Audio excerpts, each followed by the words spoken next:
This is the Singapore that we all know. It's modern, futuristic, incredibly green, and home to some of our world's most impressive buildings, from airports to hotels and even floating Apple stores. But there's one thing you won't really find here. Farmland.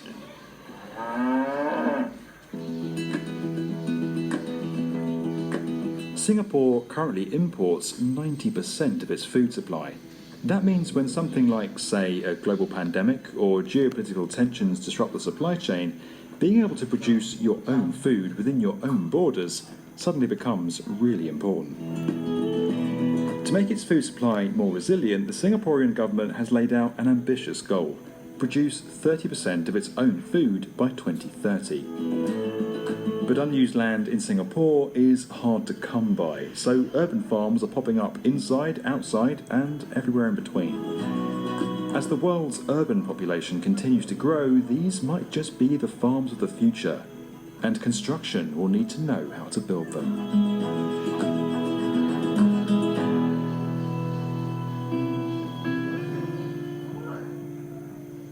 Today, Singapore's population is 100% urbanised, and traditional farmland makes up just 1% of the city's landmass.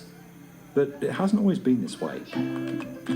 Agriculture's never been a huge part of Singapore's economy. In the 1960s, it accounted for around 4% of GDP. But as Singapore continued to invest in urban development, economic focus shifted away from farming and towards manufacturing. And by the early 2000s, agriculture's role in Singapore's economy was almost non-existent. We have lost probably generations of knowledge and also participation in food production in our country. So I wanted to see what I could do to sort of reignite that a little bit. That's Bjorn Loh, a digital marketer turned urban farmer who co-founded Edible Garden City. We have built 260 edible gardens in Singapore, whether it's for homes, hotels, restaurants, on top of shopping malls, in schools, and then in a lot of various underutilized land around the city.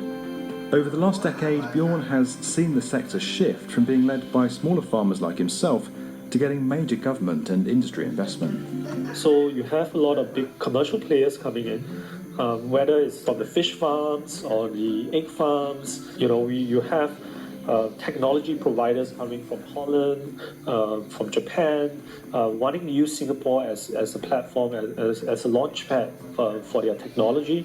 It has become a well-oiled ecosystem, or almost an ecosystem at this point. In a sense, the groundwork has already been laid for edible landscaping in Singapore thanks to a 2009 city planning policy called LUSH, which stands for Landscaping for Urban Spaces and High-Rises. It requires developers to incorporate greenery into their plans and has helped give rise to a massive landscaping industry in the city. In 2017, LUSH was updated to include a provision that allowed rooftop farms to count towards the required landscape replacement area of a building.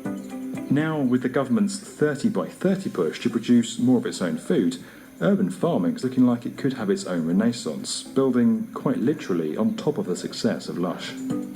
So Singapore is looking at a strategy of increasing production from that 1% of land through technology approaches, whether it's building vertical farms, factory indoor farms, battery farm production systems for eggs, and intensive agriculture systems.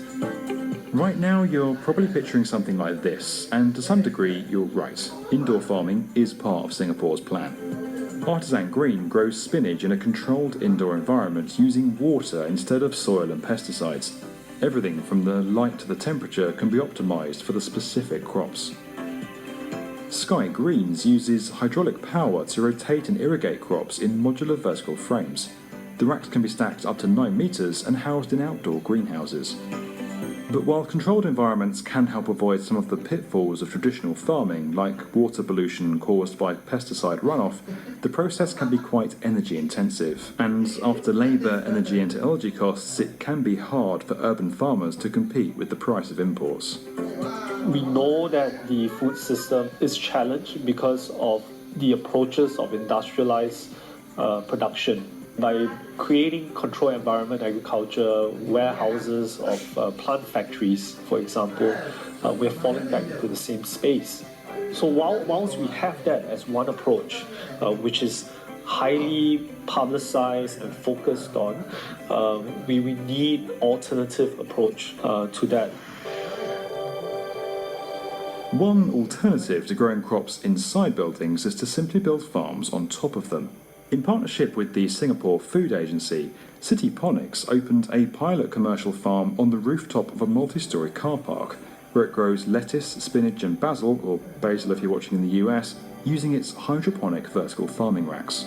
And Edible Garden City has designed urban farms to live on top of shopping malls, car parks, and even in an unused outdoor jacuzzi.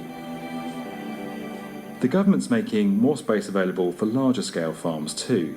Since 2020, it's offered up to at least 16 car park rooftop sites to be rented out for 3 years as urban farms. In addition to contributing to the 30 by 30 goal, the government said urban farms can also help to cool the city through rooftop greenery. Design firms are also looking to the urban island as they think about the future of sustainable design. Gensler's come up with ideas to incorporate farming solutions into park benches, building facades and even ceilings.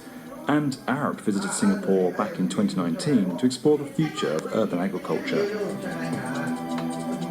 But when it comes to urban farming, going from concept to construction is only half the battle.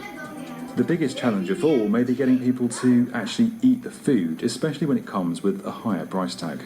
It really requires everyone to participate in it, right? Whether it is growing that leafy greens at home and understanding that process, or then starting community farms within, their HDB blocks to drive a community effort to food growing. I think that is really important because we may never hit the 30 by 30 if we don't have a whole society approach, because industry can only do that much, government can only do that much, so everyone needs to participate. Singapore isn't the first to turn to urban farming. In the 1990s, Cuba began building its own urban farming infrastructure out of necessity because of the collapse of the Soviet Union, which led the country to lose roughly half of its oil imports. And today, cities including Sao Paulo, Seoul and Tokyo all have their own urban farming initiatives. What makes Singapore unique is that it's essentially building an agriculture industry from the ground up. What if we can develop and maintain a purposeful landscape or edible landscape? And if we can start to build a landscape nutritional index, instead of how much greenery there is, we can start to count how much carbohydrates there is in this given development, how much protein are we producing from the root vegetables or the moringa tree, the leaves are high in protein. It can become a latent food bank to build a layer of resiliency for the state. And that potentially can get us to hitting the 30% by 2030. Right now, Singapore is a kind of test case for modern-day urban farming. If it takes off, then it could serve as a blueprint for how we build the food-resilient cities of the future. But only if everyone gets on board.